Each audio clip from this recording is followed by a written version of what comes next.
কোটিকার সময় আমরা প্রথম মেসেজ পাই আমাদের কন্ট্রোল রুম যে আমাদের চেয়ারম্যান ঘাট পুরানো ঢাকার এই ইসলামবাগের চেয়ারম্যান ঘাটে আগুন লেগেছে।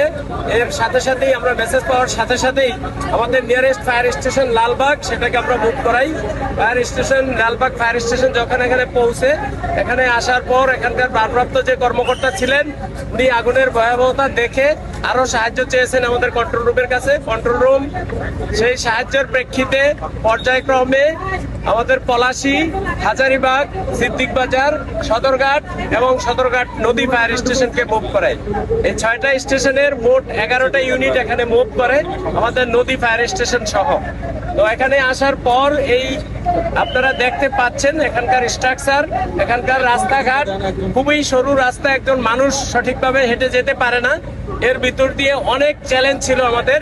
এই বিভিন্ন চ্যালেঞ্জ এবং প্রতিকূলতা মোকাবেলা করে জীবনের ঝুঁকি নিয়ে আমাদের লোকজন কিন্তু আগুনটা আমরা নিয়ন্ত্রণে নিয়ে আসি। 4টার সময় আমরা এই আগুনকে আমাদের সম্পূর্ণ নিয়ন্ত্রণে নিয়ে আসি। আগুন এখনো নির্বাপনের কাজ চলছে। আমাদের লোকজন, আমাদের ফায়ার ফাইটাররা এখনো ভিতরে আছে, তারা কাজ করতেছে। অগ্নি নির্বাপন শেষে আমরা টোটাল এলাকাকে সার্চ করব। এরপর আমরা বলতে পারবো আসলে কি কারণে আগুন লেগেছে এবং আগুন লাগার ক্ষয়ক্ষতির পরিমাণটা আমাদের একটা কমিটি হবে, সেই কমিটি ক্ষয়ক্ষতির পরিমাণ নিরূপণ করবে। যেহেতু এটা একটা আবাসিক ভবন, স্যার আগুন কি পুরোপুরি নিয়ন্ত্রণে এখন? আগুন আমাদের পুরোপুরি নিয়ন্ত্রণে আছে, আগুন আর বাড়ার কোনোই সম্ভাবনা নেই।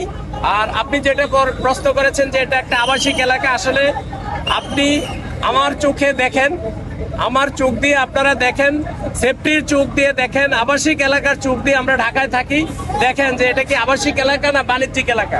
আসলে এটা কি এলাকা, কি ধরনের বিল্ডিং, নিচে আপনার একতলা ইট, তারপরে টিন দিয়ে আবার 4তলা।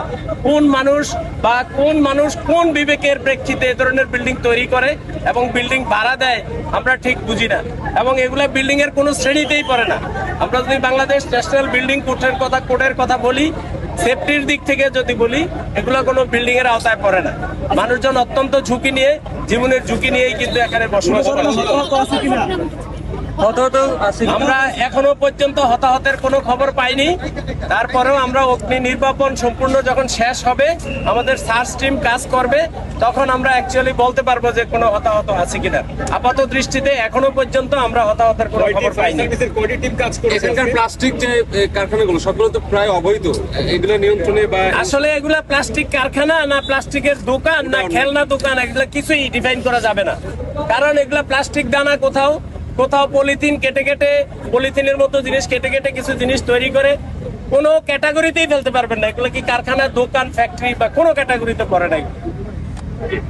এখন পর্যন্ত তাহলে আপনাদের কাছে এখনো পর্যন্ত আমরা হতাহতের কোনো খবর পাইনি। আমরা এখনো অগ্নি নির্বাপনের কাজ করছি। আগুনটা আমাদের নিয়ন্ত্রণে, আগুন আর বাড়বে না, বাট আগুন এখনো নির্বাপিত হয়নি। আমাদের লোকজন আছেন, আমাদের ফায়ার ফাইটাররা ভিতরে আছেন, এখনো নির্বাপনের কাজ চলছে।